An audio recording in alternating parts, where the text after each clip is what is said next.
Série 144, vidéo numéro 6.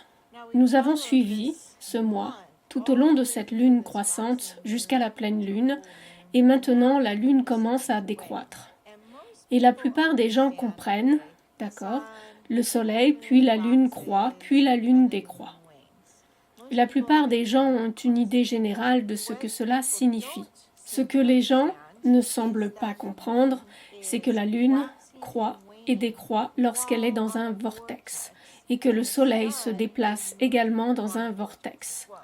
Aujourd'hui, c'est le 21e jour, ce qui correspond à la lune décroissante. Elle est ici en Lion, donc elle serait là-haut. Et elle décroît vers le soleil, qui est maintenant en bas, en Sagittaire. Le soleil a maintenant traversé le Scorpion, et il commence le Sagittaire. Donc maintenant, la lune décroît, non seulement vers le soleil, mais décroît sur un vortex, se déplaçant vers le bas de la spirale. Cette lumière produite par la lune est attirée par le soleil, ce qui explique pourquoi ces croissants apparaissent parfois à des endroits différents.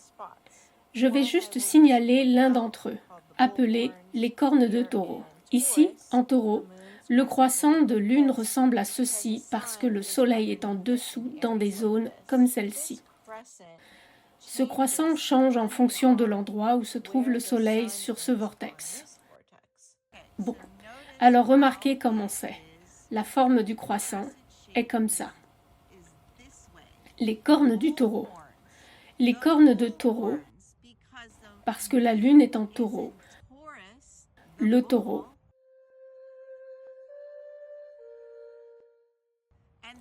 Et le soleil est en dessous d'elle, en bélier.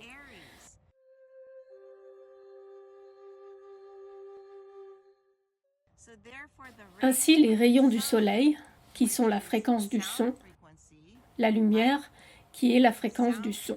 La lumière n'est rien d'autre qu'une onde sonore dans l'éther, explique Nikola Tesla.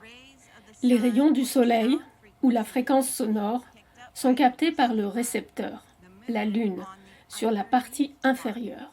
C'est ainsi que fonctionne le phasage, et vous commencerez à le voir une fois que vous aurez compris le fonctionnement de la roue céleste. Je n'ai pas pu voir le croissant décroissant en Cancer, qui aurait dû être aux 3/4 comme celui-ci. Donc c'est cette lumière qui aurait dû être ici. Je me suis levée au milieu de la nuit, à 2 ou 3 heures du matin, mais malheureusement, il y avait des nuages et ce n'était pas visible. Beaucoup de choses se passent en ce moment.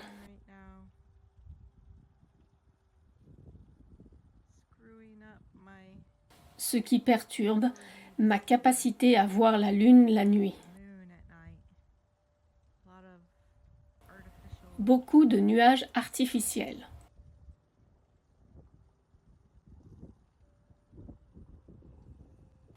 Avec la position de départ en Sagittaire, voici à quoi cela aurait ressemblé en Cancer.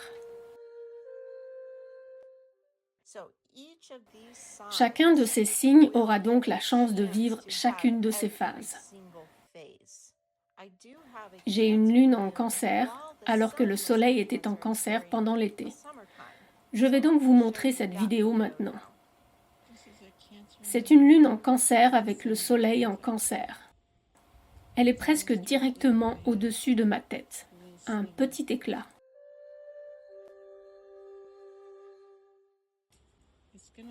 Ça va être à l'envers. L'éclat est en bas.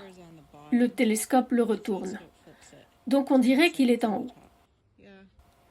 Ouais, donc voilà. Je le tiens avec mes doigts. Parce que j'ai dû l'incliner très haut. Mais elle est juste là, dans le coin gauche. Elle se déplace très rapidement. Elle pourrait donc avoir disparu. Le but est d'avoir une idée de la hauteur à laquelle cette lune monte lorsqu'elle est en Cancer. Comme vous l'avez vu dans les autres vidéos, avec la lune qui monte de plus en plus haut au-dessus de la maison en Taureau et en Gémeaux, elle continue certainement à grandir en hauteur. Puis elle culmine en Cancer, puis commence à redescendre.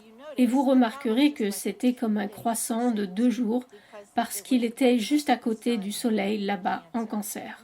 Ok, C'est le 22 novembre. Il est 4h30 du matin et juste ici se trouve la demi-lune décroissante. C'est exactement le 21e jour depuis le premier croissant. Il est en Lion, donc il commence à redescendre ce vortex. Mais vous pouvez également remarquer que le lion est très haut par rapport à ce même arbre.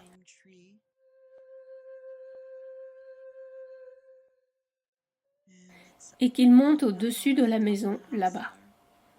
Il reste encore un peu de chemin à parcourir avant le sommet. Et une remarque à propos des lunes décroissantes, c'est qu'elles se lèvent toujours avant le soleil. Il est donc 4h30 du matin, soit environ 5 heures après son heure de lever. Et puis, évidemment, le soleil se lèvera à l'est vers 6 heures. Et demain, elle se lèvera probablement vers 5h20. Ensuite, la lune commence à se lever de plus en plus près du lever du soleil. Et quand le soleil se lèvera, elle se lèvera en même temps que le soleil et c'est alors qu'elle sera à la lune noire, de retour en Sagittaire.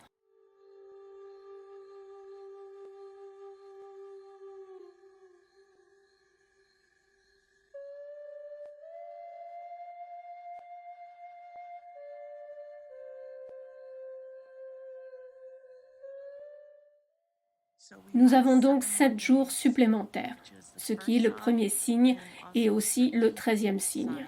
Donc, cela répète le premier signe car c'est la lune du 21e jour à moitié décroissante. Il nous reste donc 7 jours avant qu'elle ne revienne en Sagittaire. Nous sommes donc exactement au 21e jour de la moitié du Lion. Il est maintenant 5h10 et je voulais me rapprocher un peu plus du sommet pour Lion. Et voilà.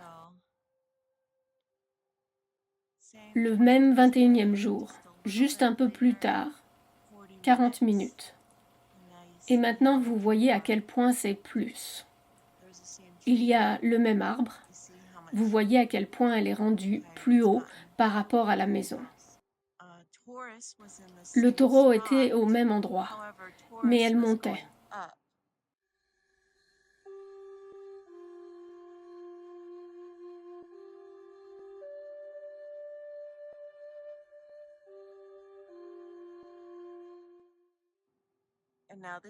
Et maintenant, c'est le lion qui descend. Chaque signe peut donc vivre un premier croissant. Chaque signe peut vivre une pleine lune. Chaque signe connaît une phase de croissance, une phase de décroissance, etc. Tout cela change à travers les cycles des 12 signes. Or, Enoch dit que l'harmonie du monde devient complète à chaque 364e état. Donc le 364e état est l'état du soleil. Et c'est alors que le cycle entier est complet parce que la lune fait en fait 354 jours, ce qu'il explique plus tard. Donc c'est 10 jours de moins que le soleil.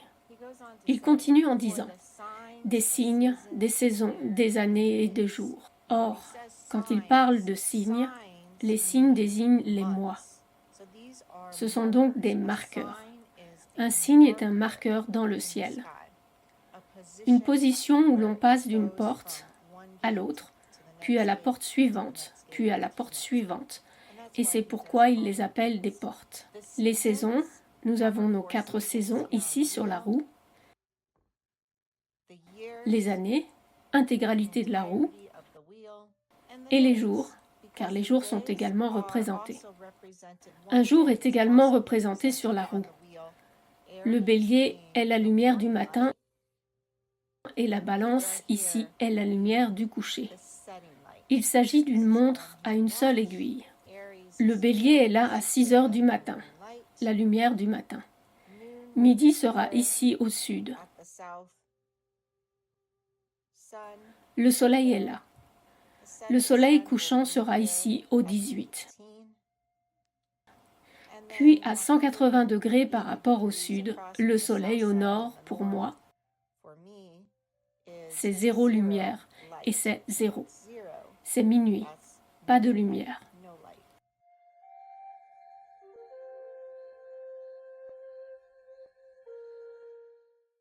Donc, c'est aussi le système des jours, pour les signes, les mois, les saisons, 4.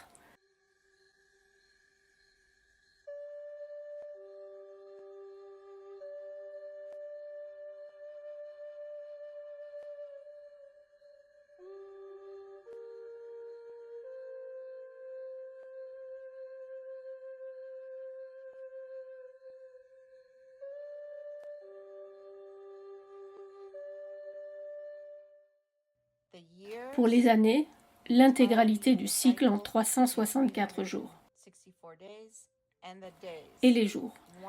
Un jour est également le même cycle énergétique. Lumière du matin, lumière du soir, imitant la lumière du printemps, de l'été, de l'automne et de l'hiver.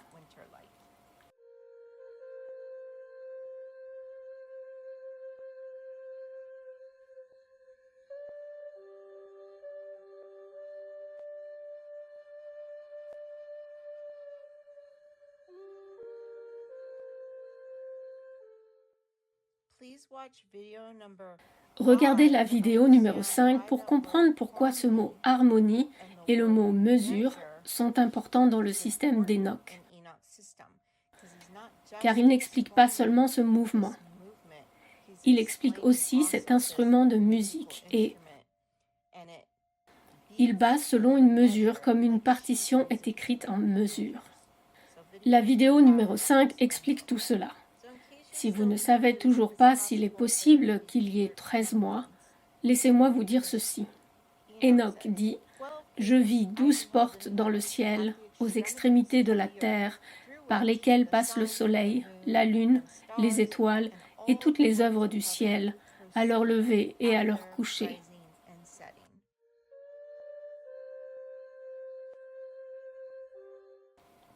Et ce qu'il explique dans les 12 portes, ce sont ces positionnements. Vous en avez 6 qui montent dans le vortex et 6 qui descendent dans le vortex. Et ce sont les extrémités qui représentent le changement de saison ici. Donc, les 12 portes pour le soleil, les 12 portes pour la lune et les 12 portes pour les étoiles, car les étoiles errantes se déplacent également entre les tropiques. Par exemple, lorsque nous disons que Pluton est maintenant en Verseau, cela signifie que Pluton est à cette hauteur dans le ciel. Cela n'a rien à voir avec la constellation derrière elle, car cette constellation va se déplacer même si Pluton pourra rester où il est pendant les 20 prochaines années. Nous savons qu'il y a Jupiter, l'étoile errante Jupiter, et juste là, il y a Uranus. Il y a un petit alignement là. Les étoiles errantes voyagent également entre les tropiques. Ainsi, lorsqu'elles se trouvent dans certaines positions, à certaines hauteurs dans le ciel, elles se déplacent sur leurs propres chariots, comme Enoch aime appeler ces chariots de luminaires. Un peu comme un tourne-disque. Elles sont dans leur propre mouvement, se déplacent en faisant une onde sinusoïdale en tournant. Dans cette onde sinusoïdale qui monte et descend comme ça, c'est elle qui se déplace entre les tropiques. Nous avons donc le Soleil, la Lune et les étoiles qui créent cette onde sinusoïdale entre les tropiques. Alors prenez ça et voici le tropique du Capricorne jusqu'au tropique du Cancer. Donc le Soleil, la Lune et les étoiles errantes font cela. Alors, à quoi servent les constellations qui portent ces noms? Eh bien, elles sont nommées en l'honneur des positions du Soleil dans le ciel, des hauteurs du Soleil dans le ciel. Mais dans l'horloge de l'univers, c'est là que les constellations entrent en jeu. Ce sera la constellation du Bélier, la constellation du Taureau, la constellation des Gémeaux. C'est peut-être là que ces constellations ont commencé à se former à un moment donné, Mais ce n'est plus là qu'elles existent aujourd'hui. Et voici les poissons. Ce qui s'est passé, c'est que les poissons se déplacent ici, le bélier ici, le taureau ici et les gémeaux là. Les poissons se déplacent donc ici. Cela signifie que les poissons, la constellation des poissons, se lève le 21 mars à l'équateur. Et cela signifie que vous êtes dans l'ère des poissons. Nous serons donc probablement dans l'ère des poissons pendant encore 200 ans ou quelque chose comme ça. Car d'après mes estimations, nous avons encore un bout de chemin à parcourir. Nous quittons les poissons, mais cela pourrait prendre un certain temps. Le Verseau se déplace alors vers le haut de cette façon. La constellation du Verseau finira par se déplacer vers l'équateur. Puis les poissons seront là, et ainsi de suite. Cela se déplace parce que ces étoiles se déplacent sur leur propre chariot, tandis que les étoiles errantes se déplacent entre les tropiques sur leur chariot, que le Soleil se déplace entre les tropiques sur son chariot, et que la Lune se déplace entre les tropiques sur son chariot.